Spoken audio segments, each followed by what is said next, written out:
seems every sport has its home, and today we'll take you to a place where competition creates the atmosphere of a rock concert, where fans root for their own as hard as they cheer for the Soviets, East Germans, and Americans, to the land of famous cheese, windmills, and wooden shoes.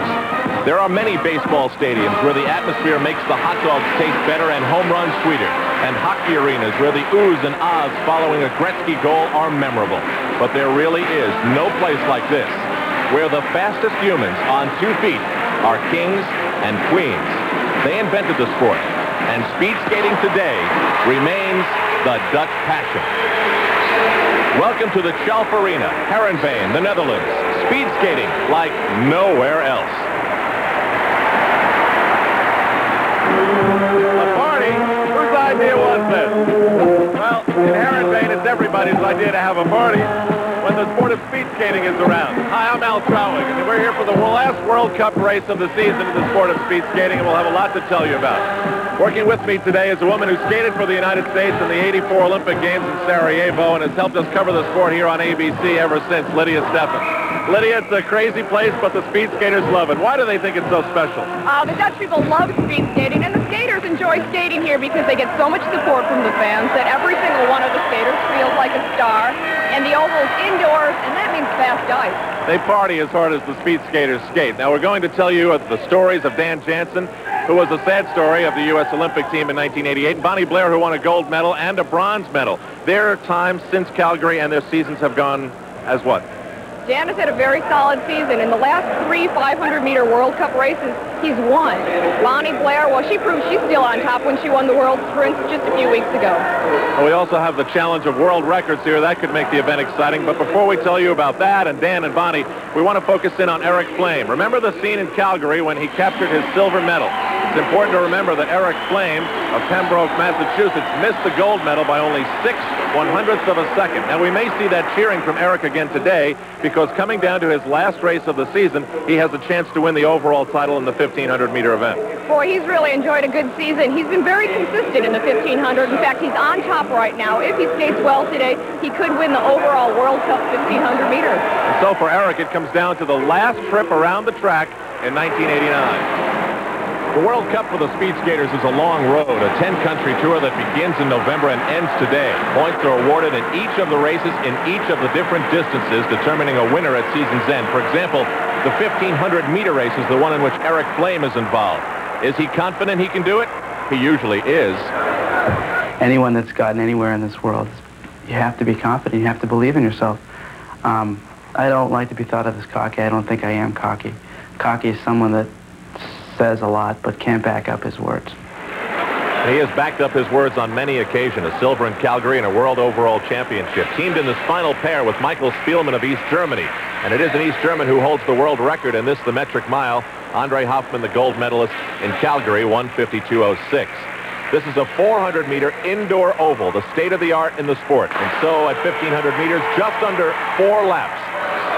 Through the backstretch each and every time, they crisscross from inside to outside lane to make up for the difference in the distances around the track to the respective lanes. It's very important that Eric starts out really hard, 2 arms down, and once he feels comfortable with the pace that he's on, he'll put 1 arm up on his back, and that'll help him relax for the next 3 laps. At 300 meters, the world record split 24:43, and Flame is close. That's his time on the top, and it will remain on the top even after the crossover. This is Eric's favorite race. It's considered a middle distance race. He is a very unusual skater, though. He likes to go all 5 distances. That's unusual today because most skaters will either specialize in the sprints or go for the longer races. And it was that ability and his ability to beat a couple of Eric Heiden's records that led to the inevitable comparisons between Flame and Heiden, and that drives him crazy a little bit. He wants to make a name for himself. 53.58. How does that compare to 52.63, the world record split? They're slowing down. And he's in trouble right now. If he's slowing down with 2 laps to go, you can rest assured that with 1 lap to go, he's going to really have to put it together, stay in a low, tuck position, and be as powerful as he can. He needs to finish in the top 3 in this event to win the overall title. Another check of the split times at 1,100 meters. 1:21.68 is the world record split. Look how much slower they're going. Well, that's a good sign for Eric to hear the bell right now. He's going to have to concentrate on his technique. A lot of skaters tend to fall apart in the last lap of the 1,500 meter because their legs are burning, their back hurts, and they just want to finish the race. Remember that in spite of the fact that Flame and Spielman are so close in the overall standings, they are not racing against each other. They are racing against the best times that the previous speed skaters in this event have set. And now the last few strides from a tired-looking Eric Flame. He'll beat Spielman and come across in 1:56.62. He'll finish 6th. Spielman at 11th will disappear from the picture, but that means that there'll be a tie now in the 1,500-meter overall title. Disappointing finish, I think, a little bit for Eric Flame, who is now down with Lydia Steffen. You went into this race feeling confident. You opened up really hard, and then what happened? Well, I got to 700, and my legs were pretty tired. And I got to 1,100, and I had nothing left in my legs. So I just gutted it out, and I managed to tie for first. So I'm happy with that. In the last month here at Heerenveen, almost 80,000 people will have watched speed skating. Does it look like they want to be anywhere else?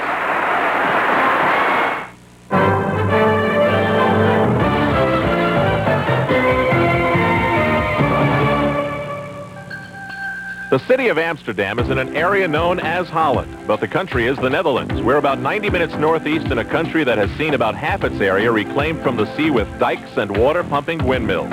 Here, as in most of the country, you'll find canals which, when frozen, gave birth to speed skating as basic transportation in the 1600s. And this is where speed skating lives today, in Heerenveen. They're cheering for the Americans and the Soviets and the Dutch in one of the glamour events, the 500 meters. And the Soviets are here in an infrequent appearance. This is Igor Jelozovsky, the world sprint champion. The world record, just over one lap around the track. Uwe-Jens may still to skate from East Germany, 36.45. Now, the story goes, Lydia, that Igor is one of the Soviet skaters being punished, if I can use that word, for lackluster results in Calgary. That's why they've been withheld from many World Cup appearances this year. Well, the Soviets didn't think that Igor performed as well as he should have, but he came back this year and very strong, I may add. He did win the World Championships 3 weeks ago. You see him here settling himself into the start. He digs his toe in to make sure that he doesn't move before the gun goes off. Well, you'll notice that Igor, because of the draw, is skating alone. A bit of a disadvantage. It is a disadvantage. Even though the skaters are gearing themselves to race against the clock, it's nice to have somebody to chase. For Igor, though, I may add that he has fallen so many times in the last 2 years on an indoor track that the other skaters think of it as an advantage not to be paired against him. He's receiving a split time at the 100-meter mark from his coach on the backstretch. He was almost 0.2 of a second off the world record pace. He's a very smooth skater for being as large as he is. He's 205 pounds, 6 feet 2 inches tall. And Jelozovsky, 36.77. That's the best time so far in this event. And the fans are chanting, Igor, Igor. He won 2 of his 3 world sprint titles here, and they love him for it. Getting ready now for his final 500 meters of the season is American Dan Jansen. He, like many of the U.S. team, returned to Calgary before the season to train at North America's only indoor track, a return that was in preparation for the year ahead, but also forced him to face memories of the past. When I first got there, it was very hard to, everything came rushing back to me. Good 100-meter time, 9:95. Oh, he falls down. Oh, no. Both of them have fallen down. I don't believe it.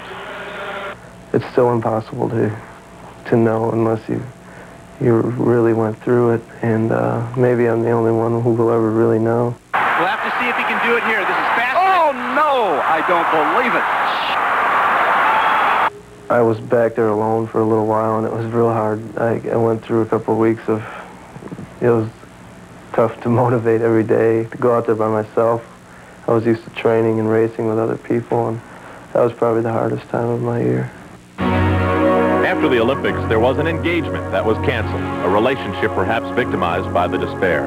Meanwhile, Americans were entranced by the story of Dan Jansen, and perhaps no one has ever shared such a private moment of anguish with so many. You know, we talk about in life, you just pick yourself up and get back in the race. I would think that is the hardest thing to do. Once you've fallen in the Olympics and you know this is it. I can look at what happened in more of a third person than the first person, and now I can see, you know, that really was a tough situation, and I would have felt sorry for the guy it happened to also.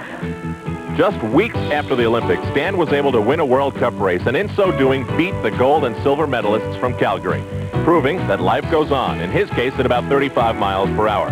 This season, with performances like this, he won 5 500-meter races and 3 of the last 4, reaffirming his ability to skate as fast as anyone.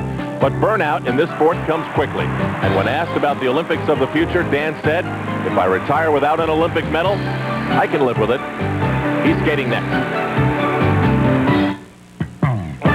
Coming up on ABC's Wide... The last 500-meter race of the season for Dan Jansen. It remains to be seen just how many more times we will see Dan represent the United States. It's been called quit-itis. Just why do athletes like Dan and Bonnie Blair reach the top of their game and then decide maybe to retire? He'll be paired with Uwe-Jens of East Germany, the world record holder. Well, there are many reasons to answer that question. Lack of exposure, long travel times to training sites, being away from home, lack of sponsorship. It all takes its toll on the mind. Now a clean start. Jansen trailing May in the overall race in this distance by an almost insurmountable margin. May would almost have to fall for Jansen to win it, but there's a lot of pride in this individual race on the line, and they're off to a quick start. Only 0.02 of a second off world record time. This is a great position for Dan right now. He's just a little bit behind May, which allows him to draft on the backstretch, and that can save precious time in the 500. You know, you mentioned falling earlier, and that's something that Dan thought about each time he went to the starting line at the beginning of the season, and it wasn't until the latter half that he was able to just concentrate on the races.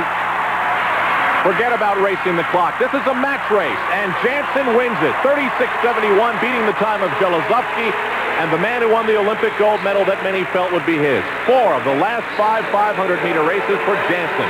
Uwe-Jens May's performance good enough to hold on to the overall title. Well, sometimes the inspiration for athletes is clear, but in a world that is jaded by capital gains, it might be hard to figure out these speed skaters, but that is just what makes them unique. Held their own.